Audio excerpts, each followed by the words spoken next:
penting. Cuma dia kata aku mengharapkan kepada Allah dengan aku membaca setiap hari amantu billahil azim wa kafartu bil jibti wat taghut wastamsaktu bil urwatil wuthqa la infisama laha wallahu samiun alim. Ini adalah adaptasi daripada ayat Quran, iaitu ayat selepas ayatul kursi. Sebab ayat kursi apa ayatnya? Ayat 256 surah Al-Baqarah. Apa Haji ayatnya? Haji Razak. Lepas ayat kursi, lepas ayat kursi. Jangan sebut meja, salah. Lepas tu. La ikraha fid din. Qad tabayyana ar-rusydu minal ghayy. Faman yakfur bit-taghuti. Tengok tu. Wa yu'min billahi faqad istamsaka bil urwatil wuthqa la infisama laha wallahu sami'un alim. Zikir ni adaptasi daripada ayat itu. Amantu billahil azim wa kafartu bil jibti wat taghut. Dalam itu ada sebut taghut. Wastamsaktu bil urwatil wuthqa. Dalam ayat itu sebut urwatil wuthqa. Lan fisama laha. Dalam ayat apa disebut wuthqa? Wallahu sami'un alim. Sama. Zikir ni adaptasi daripada itu. Dia baca dan itu menjadi keselamatan dengan izin Allah Ta'ala. Boleh kan? Jadi sebab itu Nabi sebut dalam hadis ni amantu billah. Katakan amantu billah. Boleh? Boleh ke boleh? Ada soalan? Sila tanya. Cepat. Kita berhenti on time ya. Saya nak bekerja pula nanti ke ustaz pula. Nak? Ada soalan? Tak ada? Bismillah. Mujur tak hidang tarik tuan. Kalau tak kena panjang. Sebab air mineral kita berhenti cepat. Allahumma salli ala sayyidina Muhammad. Hadis ini riwayat Imam Muslim. Baik, kita pergi kepada hadis yang kedua.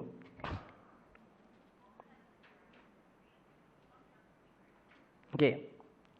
Wa an Abi Hurairah radhiyallahu anhu, daripada Abu Hurairah radhiyallahu anhu qala, telah berkata, qala Rasulullah sallallahu alaihi wasallam, telah bersabda Rasulullah sallallahu alaihi wasallam. Apa kata Nabi? Qaribu wasaddidu.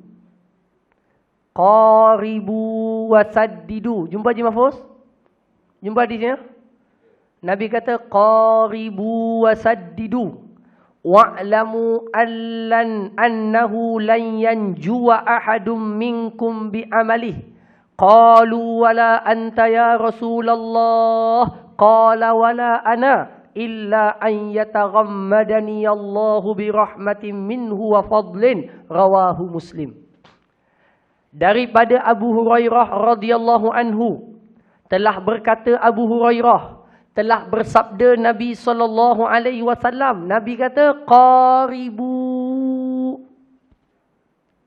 Dalam terjemahan Haji apa Haji? Haji Hafifi terjemahan Haji apa?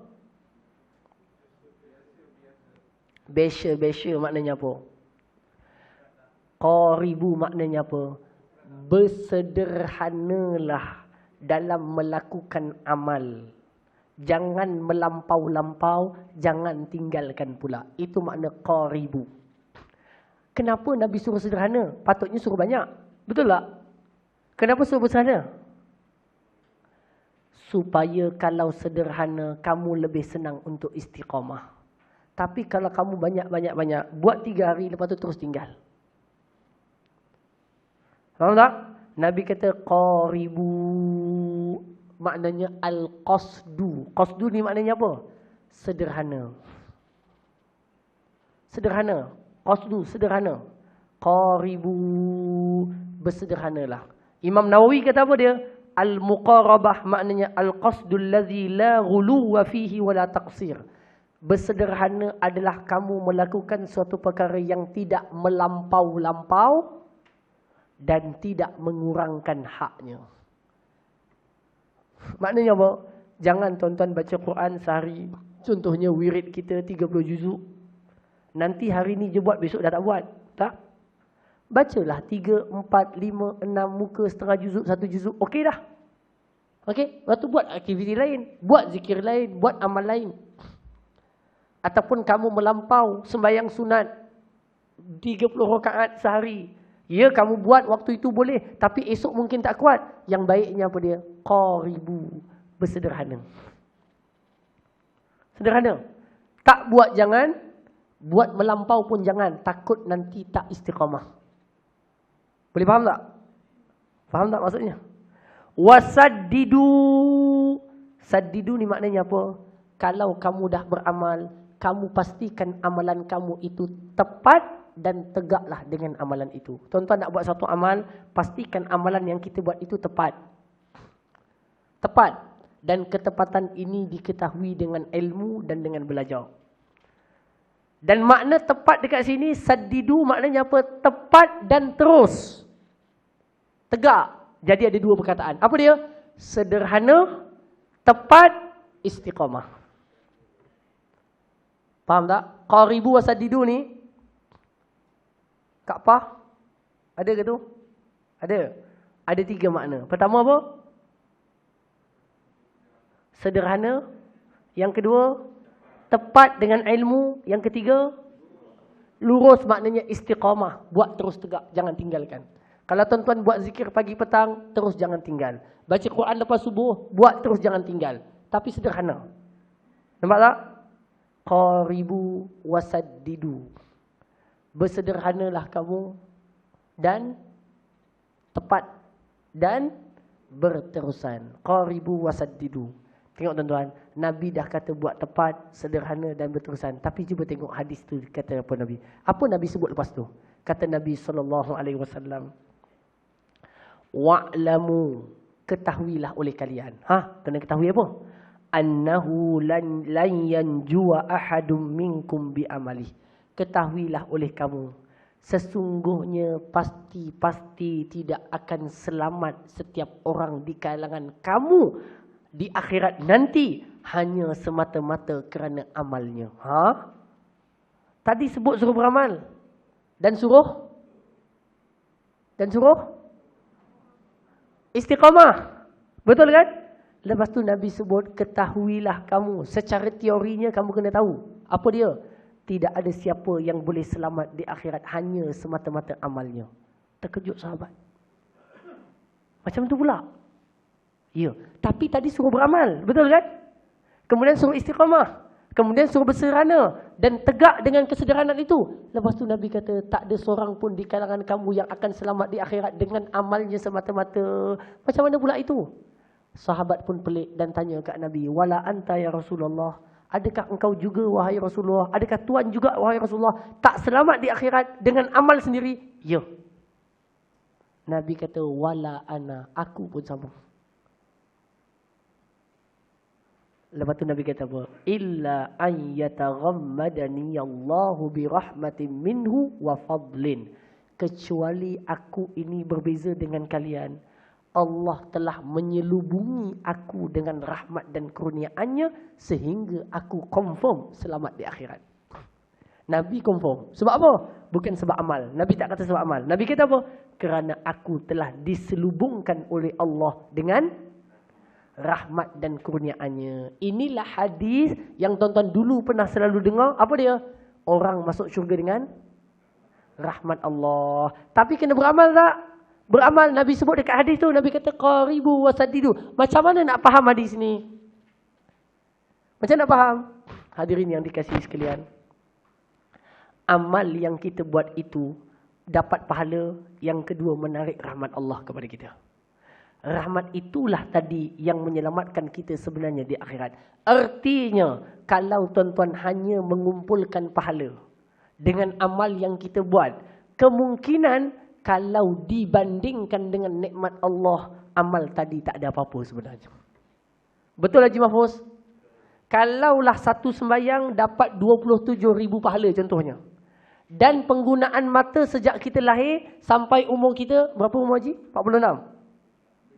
71 tahun tuan-tuan.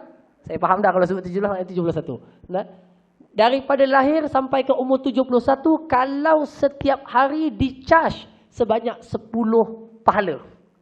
Walaupun kita solat 27,000 pahala sepanjang masa, baru nak bayar yang mata mungkin dapat bayar. Tapi telinga, hidung, lidah, perut, kaki, kemaluan, boleh buang air macam biasa, otak yang sihat. Kalau dibayar dengan bayaran amal saja, habis amal tadi, belum sempat terbayar segala nikmat Allah. Maka hakikatnya kita masuk ke dalam syurga dengan ihsan daripada Allah. Tapi kita kena beramal. Faham tak?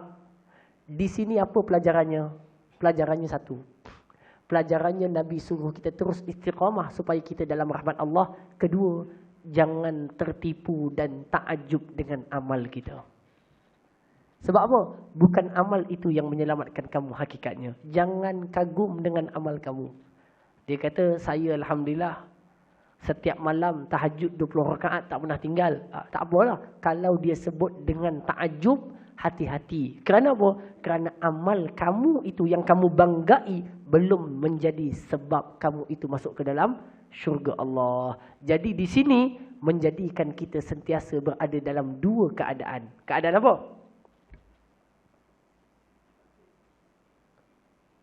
Keadaan takut dan harap kepada Allah.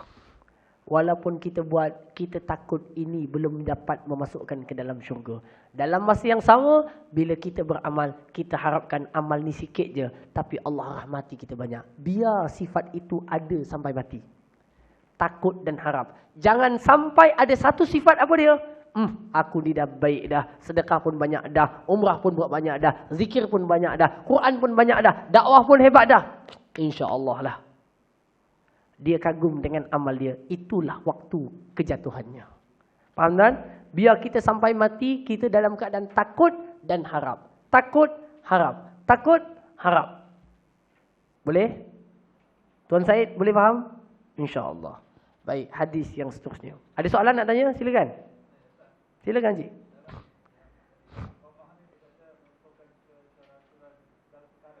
Merupakan? Yang mana? Yang sadidu? Yang sadi, okey. Okey.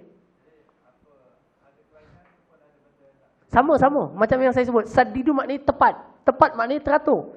Teratur di situ bukan maknanya tertib biasa. Teratur maknanya apa? Mengikut peraturan syarak. Saddada maknanya tepat. Allah sebut dalam Quran, ya ayyuhallazina amanu taqullaha wa qulu qawlan sadida. Surah Ahzab. Sadida maknanya apa? Cakap dengan perkataan yang tepat. Ayat ni sebut apa? Sadidu. Ayat Quran sebut apa? Qaulan sadida. Sadid, asal perkataannya maknanya tepat. Betul. Okey, Ji? Itu terjemahan dia. Okey, tapi makna yang sama. Iaitu ikut peraturannya, ikut ketepatannya. Kemudian teruslah istiqamah. Ada soalan lain? Ada soalan? Tak ada. Baik, kita teruskan hadis yang seterusnya. Habis dah bab ni.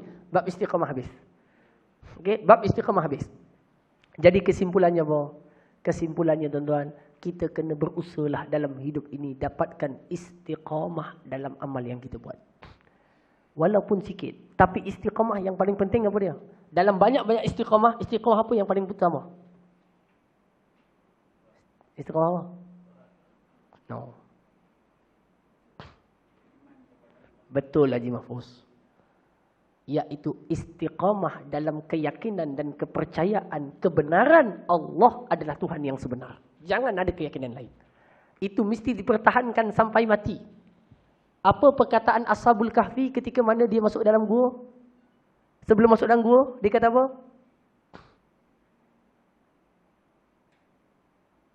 Cikgu Naimah. Ustazah Naimah, cikgu pula silap.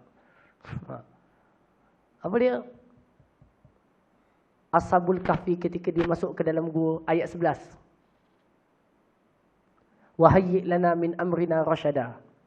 Fadrabna ala adhanihim fil kahfi sinina adada. Bukan Summa ba'athna ala atharihim fil kahfi sinina adada. Bukan. Hah? Baca je ayat ni. Sampai ayat 10 tu. Fadarabna ala atharihim fil kahfi sinina adada. Summa? Thumma ba'atsnahum lina'lama ayyul hizbaini ahsa lima labithu adada. Amada thumma. Lepas tu? Nahnu naqussu 'alaika naba'ahum bil haqq innahum fityatun amanu bi rabbihim wazidnahum huda warabatna ala qulubihim. Tengok, kami ikat sudah hati mereka. Warabatna ala qulubihim. Apa tadi yang tak ingat? Warabatna ala qulubihim iz qamu, mereka berdiri, qamu. Istiqamah dia berdiri. Iz qamu faqalu rabbuna rabbus samawati wal ard lan nad'uwa min dunihi laqad qulna idzan syatata. Ashabul Kahfi ini bukan sebab amalnya dulu Allah ikat dia, tetapi ikatan yang meterai hati dia sampai mati lepas tu adalah mereka mengatakan Rabbuna Rabbus samawati wal ard. Maknanya iktiqad, keyakinannya yang dipertahankan daripada kerajaan yang zalim pada waktu itu, yang memaksa dia untuk syirik, tapi dia pertahankan sampai mati adalah akidah, keyakinan, kepercayaan. Baru disusuli dengan istiqamah amal. Benar? Sebab apa? Sebab amal boleh bertambah dan berkurang. Amal boleh naik dan boleh turun. Tapi akidah, kepercayaan tidak boleh ragu walaupun 1%. Maka keyakinan dan akidah mesti dipertahankan sama macam kita pegang hari ini sampai kita mati. Boleh faham kan? Itulah yang paling besar untuk dipertahankan sampai mati. Jangan ada syirik, jangan ada ragu, jangan ada apa pun kepada Allah, mesti dipertahankan. Tuan-tuan, itu sebenarnya bukan mudah. Kerana syaitan akan menyelinap masuk dalam benda itu untuk meragukan kita kepada Allah, kekuasaan Allah, kebesaran Allah, keesaan Allah dan ketunggalan Allah. Dia akan masuk dengan apa cara sekalipun. Yang tu, sebab tu zikir ni kena baca. Supaya kuat balik. Amantu billahil azim. Sebab tu kena baca yang ini. Raditu billahi rabba. Bagi kuat balik keyakinan kita kepada Allah dalam fitrah Islam. Boleh insyaAllah? Jelas ya? Okey. Hadis yang terakhir. Bab yang baru. Bab pada membicarakan fikir tentang keagungan makhluk-makhluk ciptaan Allah yang unik. Dan hancurnya dunia ini. Dan dahsyatnya suasana hari akhirat. Dan semua perkara dalam masa yang sama, bermuhasabahlah tentang kekurangan dirimu dan bentuklah dia untuk istiqamah. Dalam bab ini Imam Nawawi dia tak bawa hadis yang baru. Tak ada hadis. Tak ada hadis. Dia cuma bawa beberapa ayat Quran sebagai contoh dan dia kata hadis yang aku nak cerita dalam bab ni dah sebut dalam bab belakang. Apa dia? Tuan-tuan tengok sama-sama ayatnya. Dia kata Allah berfirman, "Qul innama a'izukum biwahidatin an taqumu lillahi masna wa furada summa tatafakkaru." Ayat ni ayat nak suruh kita fikir. Katakanlah sesungguhnya aku bagi nasihat kepada kamu.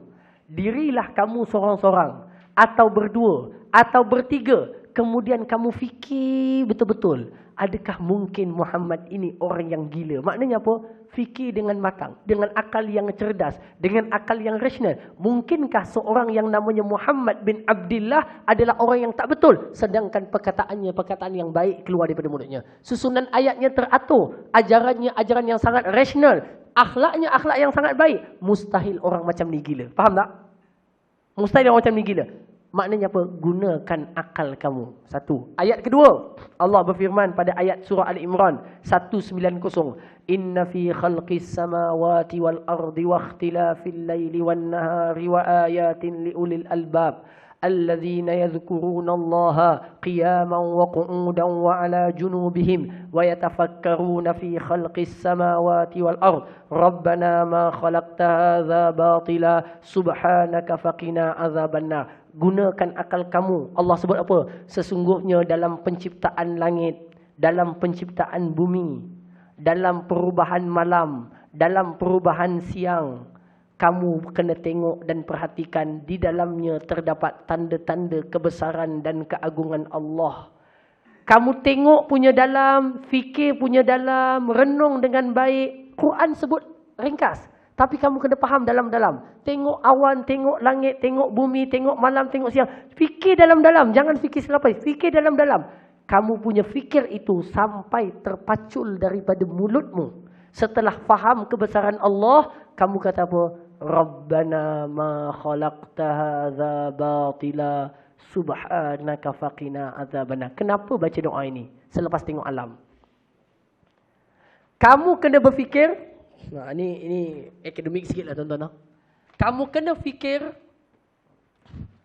kan? Kamu kena fikir yang dalam fikir itu sampai menatijahkan kamu faham. Faham apa? Yang pertama kamu faham uniknya ciptaan Allah. Dan kamu faham agungnya Allah yang menciptakan. Dan kamu faham akan binasalah dunia ini. Okey? Dan kamu akan faham hakikat akhirat itu yang kekal.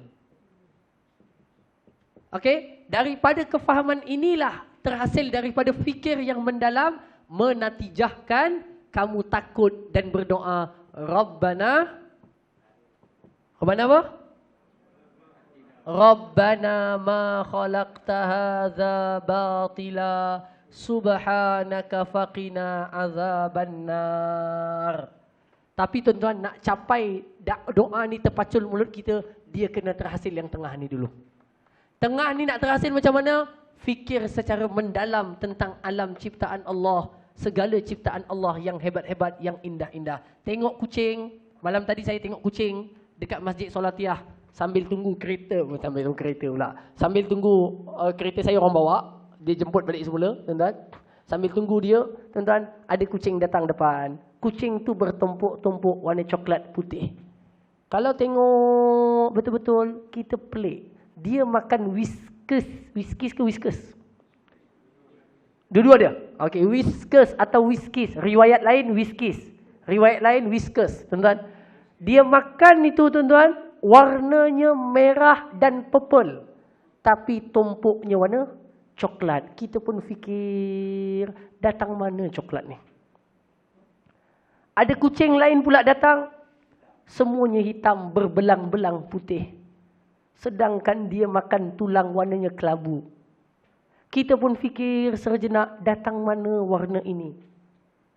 Ternyata tuan-tuan, ini adalah khalqullah, ciptaan Allah yang menzahirkan. Tengok kucing kalau tak rasa pelik, tuan-tuan cuba tengok burung. Burung yang warna hijau, celaknya warna merah.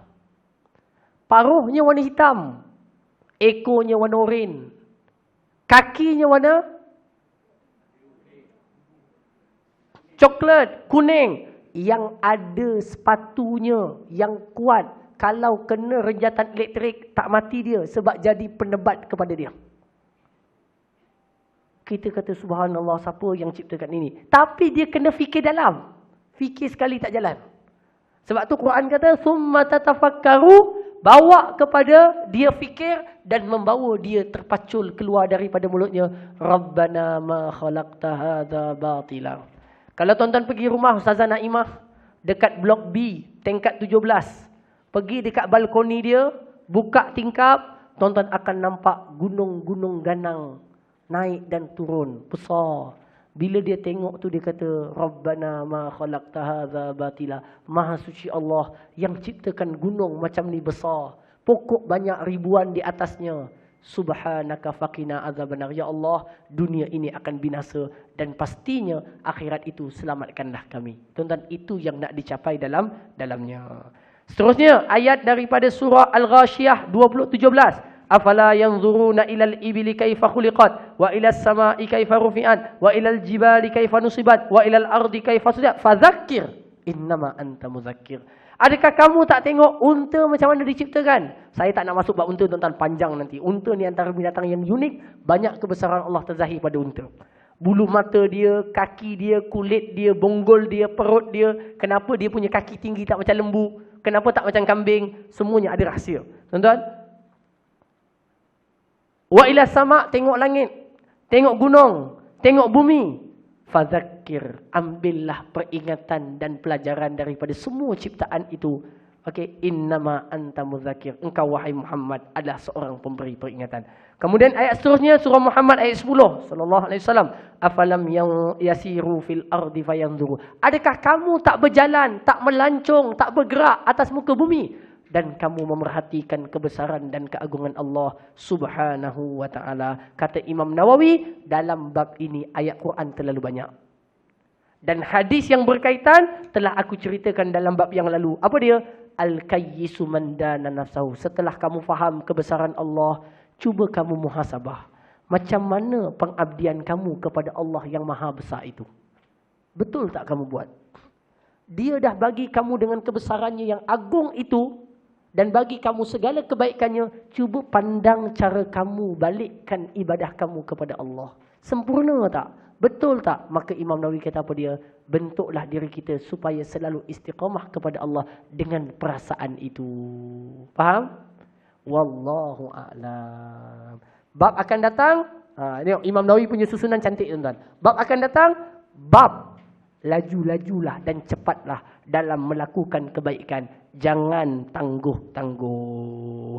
Wallahu alam. Aqulu qawli hadza wa astaghfirullahal azim li wa lakum. Allahumma anfa'na bima 'allamtana wa 'allimna ma yanfa'una wa zidna ilma warzuqna fahma wa la haula wa la quwwata illa billahil aliyyil azim. Assalamualaikum warahmatullahi wabarakatuh.